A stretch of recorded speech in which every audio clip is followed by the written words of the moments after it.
महापालिकेने मान्सूनपूर्व कामाची तयारी यापूर्वीच करण्यात आलेली आहे. तथापि परवा दिवशी जो अवकाळी पाऊस झाला आणि शहराच्या विविध सखल भागामध्ये पाणी साठलेलं आहे, त्या अनुषंगाने आज सर्व विभाग प्रमुख, अतिरिक्त आयुक्त, उपायुक्त, सर्व अभियंते यांची बैठक घेण्यात आलेली आहे.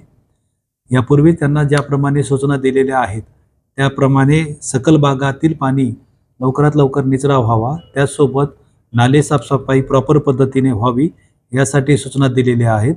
त्याचकरिता त्यांना आवश्यक असलेले प्रत्येक झोननिहाय एक JCB, एक पोकलिन आणि एक टिप्पर अशी मशिनरी उपलब्ध करून दिलेली आहे.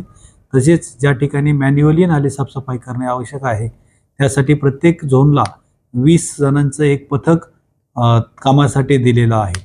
त्यासोबतच आपत्तीसाठी महापालिका प्रिपेअर राहावी यासाठी अग्निशमन विभागामार्फत ज्या बोटी वापरण्यात येत आहेत, ज्या अवजारे आमच्याकडे आहेत, त्यासाठी मॉक ड्रिल ही शनिवारी घेण्याचे नियोजित केलेले आहे. त्यासोबतच यावेळी आपण बोटीवरती प्रशिक्षित जीवरक्षकांचीही नियुक्ती करायचं ठरविलेलं आहे. त्यासोबतच जर अतिवृष्टी झाली आणि नागरिकांना स्थलांतरित करण्याची आवश्यकता पडली तर त्यासाठी निवारे, त्यांच्या खानपानाची व्यवस्था करण्यासाठी महापालिकेने तयारी केलेली आहे.